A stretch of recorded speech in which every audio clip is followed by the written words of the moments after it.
నాగేశ్వర్ గారు, ఈటెల రాజేందర్ వ్యాఖ్యలను అర్థం ఏమనుకోవాలి? ఆయన ఆవేదన ఏమనుకోవాలి?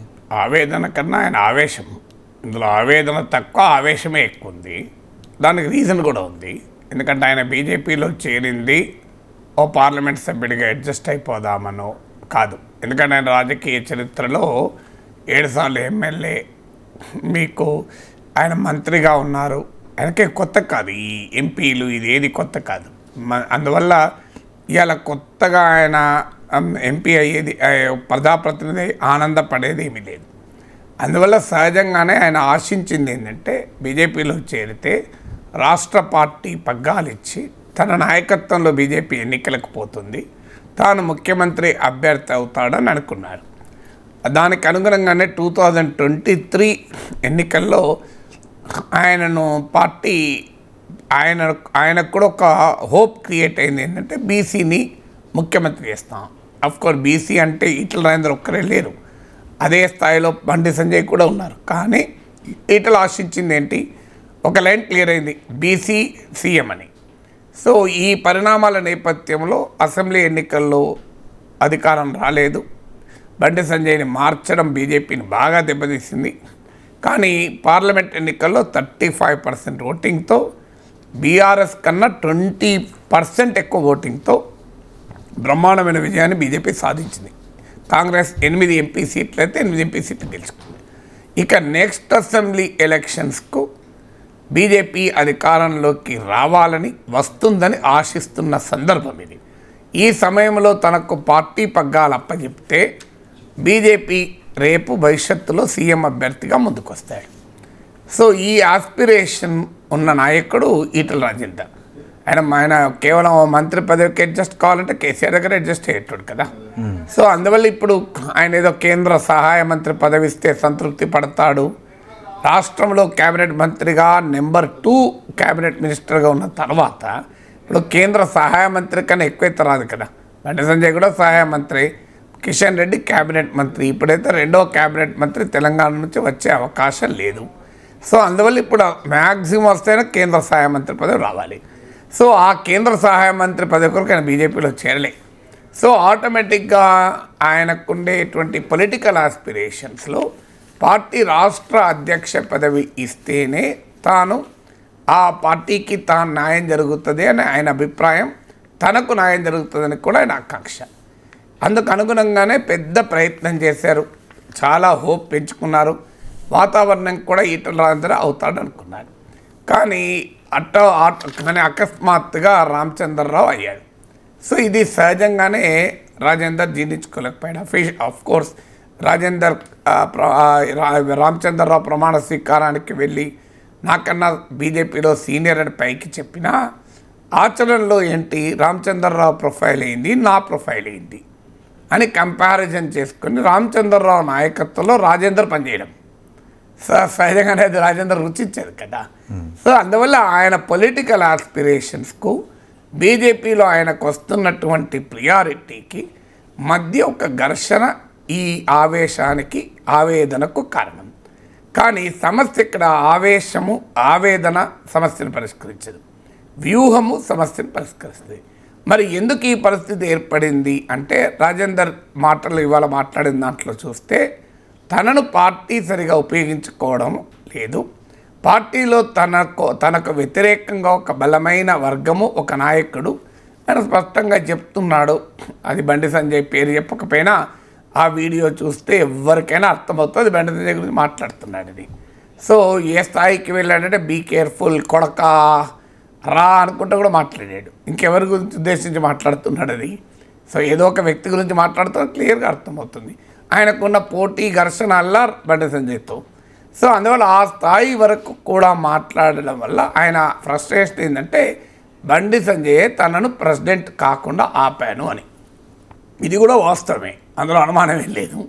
సో ఈటెల రాజేందర్ రాష్ట్ర అధ్యక్షుడు కాకపోవడానికి ముఖ్య కారకుల్లో బండి సంజయ్ ఒకరు, కారణాల్లో. సో బండి సంజయ్ వ్యతిరేకత ముఖ్యమైన కారణం. ఎందుకంటే ఆయనను పార్టీ అధ్యక్ష పదవి నుంచి రాజేందరే తీసేశారు. ఇక్కడ వరకు Rajender concern correct, Rajender analysis correct.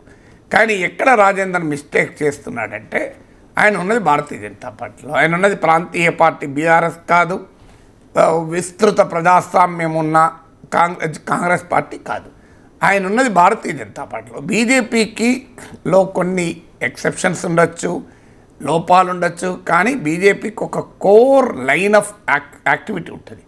So దానికి ఆయన మూవ్స్ వ్యతిరేకంగా ఉన్నాయి. మొదటిది ఏంటి అంటే ఒక పార్టీ రాష్ట్ర నా అధ్యక్షుడికి వ్యతిరేకంగా పెద్ద క్యాంపెయిన్ నడిపి విజయం సాధించాడు, నిజమే, అధిష్టానం కూడా ఆయన మాట విన్నది. కానీ that is not BJP style of functioning. So కానీ బీజేపీ అనేక రాష్ట్రాలు ఈ ధోరణి ఇప్పటికీ ఉన్నమాట నిజం. కానీ బీజేపీ అనుసరించేటువంటి ఒక ధోరణి ఏంటంటే సెంట్రలైజ్డ్ పార్టీ లీడర్షిప్ ఉంటుంది, బలమైనటువంటి అధిష్టానం ఉంటుంది. దానికి ఇలా క్యాంపెయిన్ చేయడం, ఒక నాయకుడికి వ్యతిరేకంగా ఇంకో నాయకుడు, ఈ సిస్టమ్ బీజేపీలో అంత ఈజీగా డైజెస్ట్ కాదు. అలాంటి సిస్టమ్ ఇతర రాష్ట్రాల్లో కూడా జరుగుతున్నమాట నిజం. కానీ అది ఆ సిస్టమ్ ఈటల రాజేందర్ అనుసరించడం వల్ల తాత్కాలికంగా విజయం సాధించాడు బండి సంజయ్ని తొలగించడంలో. కానీ లాంగ్ టర్మ్లో ఏమైందంటే that is not the BJP style of functioning. ఇది మొదటి కారణం. రెండవది ఏంటంటే బీజేపీలో కూడా తన వర్గాన్ని అలాగే తన వర్గాన్ని అణచివేస్తున్నారు. వర్గము అన్న పదం వాడారు. సహజంగా బీజేపీలో వర్గాలు ఉండవు నేను అంటలేను. తెలంగాణ బీజేపీలో 4 లీడర్లు ఉంటే 5 గ్రూపులు ఉంటాయి. కానీ అది బహిరంగంగా ఒక వర్గాన్ని కట్టడం అనేది బీజేపీ సంస్కృతి కాదు, కాంగ్రెస్ కథ అలవాటు. సో కాంగ్రెస్కున్న స్ట్రెంత్ కూడా అదే. అందుకే మీరు బండి సంజయ్ ఏమంటున్నాడు, వర్గాలు లేవు, మాది ఒకటే వర్గం బీజేపీ అని. కొంతవరకు బండి సంజయ్ దాంట్లో వాస్తవం ఉంది. వర్గాలు ఉన్నప్పటికీ కూడా పార్టీ ఐడియాలజీ, పార్టీ లీడర్షిప్ అనే అంశాల ముందు ఈ వర్గాలు పనిచేయవు. లీడర్షిప్ అనేది, ఐడియాలజీ అనేది ముఖ్యమైంది. సో కానీ వర్గమే ముఖ్యమైంది అనే డైమెన్షన్ ఉంది. ఎందుకంటే గౌతమ్ రెడ్డి హుజూరాబాద్ బీజేపీ ఇన్ఛార్జ్ రాజీనామా చేస్తూ స్పష్టంగా రాజీనామా లెక్కలో చెప్పాడు, ఈటల వర్గం వారిని అవమానిస్తున్నారు, అణచివేస్తున్నారని. ఇది రెండవ తప్పు.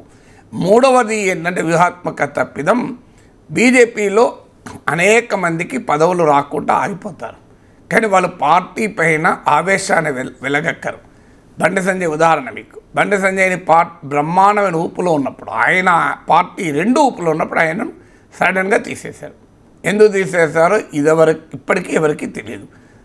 సో బండి సంజయ్ని ఎందుకు తీసేశారు, ఈ ప్రశ్న ఆన్సర్ ఇప్పటికీ దొరకలే. కట్టప్ప బాహుబలి ఎందుకు చంపారన్నది బాహుబలి 2లో దొరికింది ఆన్సర్, కానీ ఈ ప్రశ్నకి ఇప్పటికీ ఆన్సర్ దొరకలేదు. సో అందువల్ల అయినా బండి సంజయ్ ఏం చేశాడు, కామ్గా ఉన్నాడు. ఏమయ్యాడు, మళ్ళీ party all India general secretary అయ్యాడు, కేంద్ర హోంశాఖ సహాయ మంత్రి అయ్యాడు. మోస్ట్ ప్రాబబుల్ 2028 అసెంబ్లీ ఎన్నికలకు ముందు మళ్ళీ పార్టీ రాష్ట్ర అధ్యక్షుడిగా వస్తాడు. చూడండి మీరు. అంటే బీజేపీలో ఓపిక పడితే పదవులు వస్తాయనడానికి ఇది ఒక ఉదాహరణ. రామచంద్రరావు ఎంత ఓపిక పట్టాడు.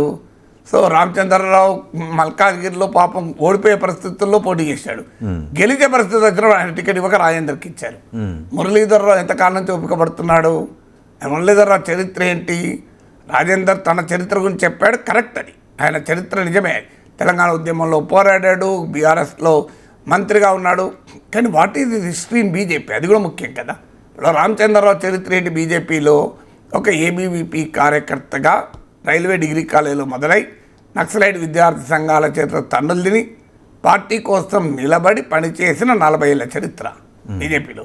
ఇప్పుడు మురళీధర్రావు ఉన్నాడు, రాడికల్ తుపాకీ గుండ్లకు ఎదురొడ్డి వీరోచితంగా పోరాడి ఏబీవీపీ కార్యకర్త స్థాయి నుంచి స్వదేశీ జాగరణ మన జాతీయ కన్వీనర్ స్థాయి వరకు పనిచేసిన చరిత్ర.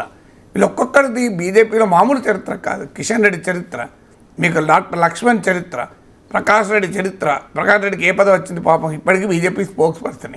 మన వరంగల్, ఖమ్మం, నల్గొండ ఎమ్మెల్సీ అభ్యర్థి అవుతారనుకున్నాడు, అది కూడా కాలేదు. కానీ వాళ్ళు ఓపికను ఉంటున్నారు కదా. ప్రకాష్ రెడ్డి ఇప్పటివాడు కాదు, రామచంద్రరావు, ప్రకాష్ రెడ్డి, మురళీధర్ వీళ్ళంతా కాంటెంపరీస్. మరి తన ముందట తనతో పాటు పనిచేసిన రామచంద్రరావు ఏమో పార్టీ రాష్ట్ర అధ్యక్షుడు అయ్యాడు, ప్రకాష్ రెడ్డి పార్టీ స్పోక్స్ పర్సన్గానే మిగిలిపోయాడు కదా. మరి ఆయన ఎమ్మెల్సీ టికెట్ కూడా ఆశించాడు. కానీ అట్లా ఉన్న ప్రేమేందర్ రెడ్డి ఎప్పటి నుంచి ఉన్నారు, డాక్టర్ లక్ష్మణ్ పార్టీ ప్రెసిడెంట్ అయ్యాక ఎన్ని రోజులు ఖాళీగా ఉన్నాడు, మళ్ళీ ఇప్పుడు బీజేపీ అంటే ఇది బీజేపీ స్టైల్ అది. సో బీజేపీలో లాయాలిటీ, సీనియారిటీ, ఐడియాలజికల్ కమిట్మెంట్, ఇవన్నీ కూడా చాలా కీలకం. It is not BRS, it's not Congress. బీఆర్ఎస్లో ఏమో కేసీఆర్ క్లారిటీ ఉంటే సరిపోతుంది. కాంగ్రెస్లో ఏమో కావాలంటే హైకమాండ్ను కాస్త బ్లాక్మెయిల్ చేసినా లీడర్షిప్ వస్తుంది. బ్లాక్మెయిల్ అంటే కాస్త ఒత్తిడి చేస్తే, బ్లాక్మెయిల్ అంటే పెద్ద పదమైన.